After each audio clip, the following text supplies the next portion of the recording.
Good day mga boss at welcome sa isa na naman basic electrical wiring installation.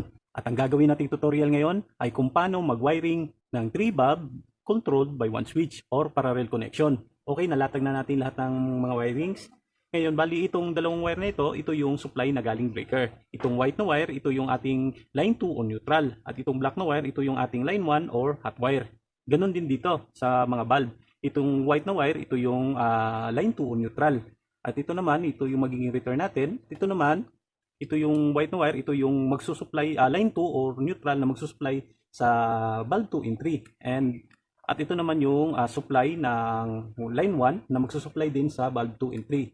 Okay, bali magsisimula na tayong unahin na natin sa pag-splicing yung line 2 or neutral. Okay, mapapansin natin dito sa diagram, okay, bali tatlong wire yung magkakasama, isang line 2 na galing breaker, isang line 2 na papuntang bulb 1 at saka isang line 2 na papuntang bulb 2 and 3. Okay, bali ito yon. Line 2 o neutral na galing breaker. Saka itong isang white na wire, ito yung neutral na papuntang bulb 1. Okay, at ito namang isa, ito yung line 2 o neutral na magsusupply sa bulb 2 and 3. Okay, connected ang tatlong wire na ito. Okay, nagkakasama ito. Okay, sandali.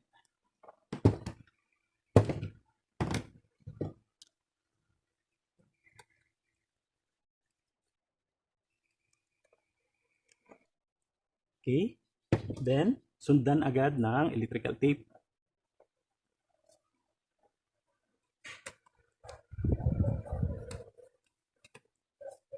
Yan. Then, okay, tapos nating mag-splicing sa line 2 or neutral.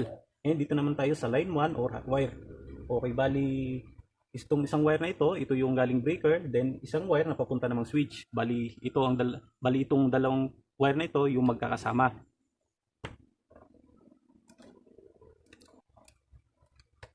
Okay, then electrical tape.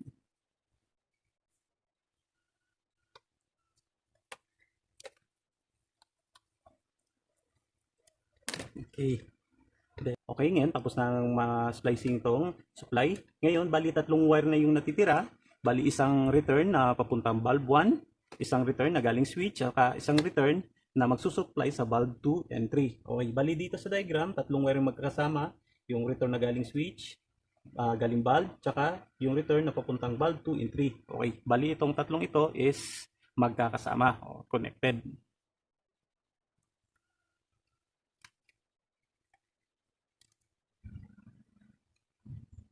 Okay, then sundan agad ng electrical tape.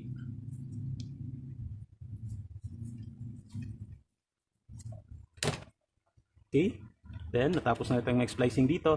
Make sure na pag nag-splicing kayo, hindi nagkabuhol-buhol yung mga wirings natin para kung sakaling buksan man natin at may gagawin tayo, hindi ka malilito dahil hindi nagkabuhol-buhol. Okay, ngayon dahil tapos na tayo dito naman tayo sa pag-connect sa switch. Okay, buksan muna natin ito. Okay. Bali itong line 1, okay, may nakasulat na line 1. Yan. Bali itong line 1, okay, connect lang natin dito. Yan. Okay. Then itong return, dito naman sa katapat ng butas ng line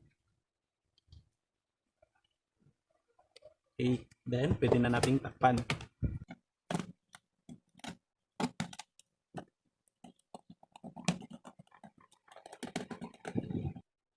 Okay, takpan natin. Then ito, pwede na rin natin itong takpan dahil tapos na tayo dito. Okay.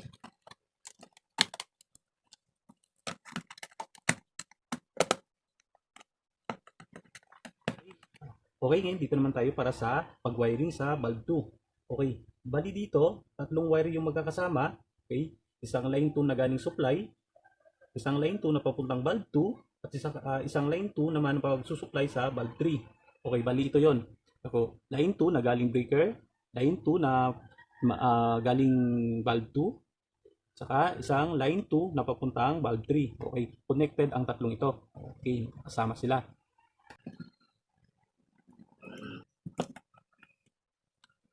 Okay. Then, electrical tape. Sundan agad para hindi malito. Ayan. Okay, ngayon natapos na tayong mag-splicing dito sa ating line 2 or neutral. Bali, tatlong wire na lang yung natitira. Okay, dito sa ating diagram, tatlong wire yung magkakasama. Okay, isang return na galing switch, return na papuntang bulb 2, tsaka return na papuntang bulb 3. Okay, ito yung return na galing switch, return na galing sa bulb 2, at ito naman yung return na magsusupply sa bulb 3. Okay, connected yung tatlong ito. Okay, magkakasama ito.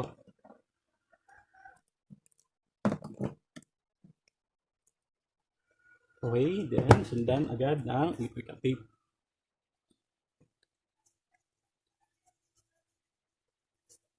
Okay, yan. Then tapos na, pwede na natin itong takpan.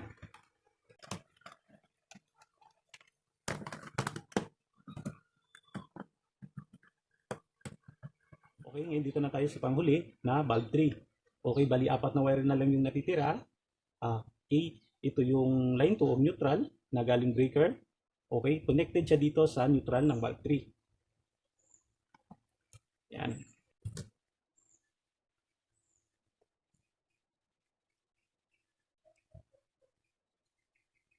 Okay, electrical tape.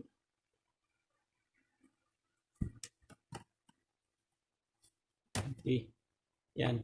Then, yung panghuli, itong return na galing switch, then return na papuntang bulb 3.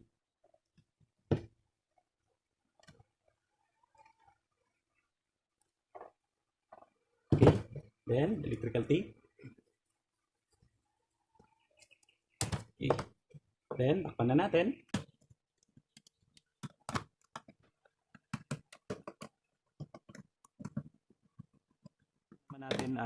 Okay, natapos na tayo sa pag-wiring. Ngayon, kunan naman natin ang continuity test itong ating circuit para malaman natin kung tama ba yung pagkakasplicing natin.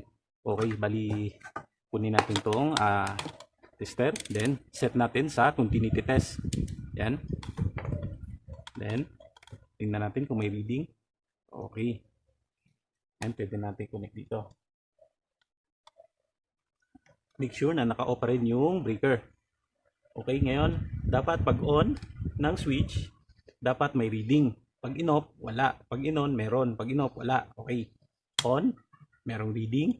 Pag off, wala. Pag on, merong uling reading. Pag off, wala. Okay, isa-isahin muna natin sa pag-test. Unahin natin dito sa bulb 1. Okay, bali dito muna tayo sa pag-test sa bulb 1. Okay, pag on ko ng switch, dapat may reading. Pag off, wala. Okay. Okay, may reading. Pag off, wala. Pag on, may reading. Pag off, wala. Okay, dito naman tayo sa pag-test sa bulb 2. Okay.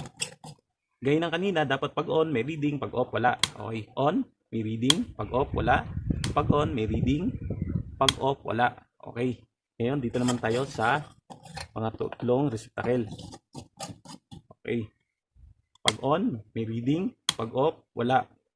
Pag on, may reading. Pag off, wala. Okay. Parang medyo tama naman yung pagkaka-splicing natin. Okay. Ngayon, pwede na nating i-on yung breaker. Okay, tago muna natin to. Then, on ko na yung breaker. Naka-opposition pa yung switch natin. Okay. Ngayon, pag on, dapat iilaw tong tatlong na to. Nasabay, dapat iilaw ang tatlong bulb ng sabay. Okay, yan. Umilaw siya. Yan. Okay, ibig sabihin, tama yung pagkaka-splicing natin. Okay, at ito po ang one bulb controlled by one switch or parallel circuit connection. Hanggang sa muli po. Thank you! Everybody shake it, baby!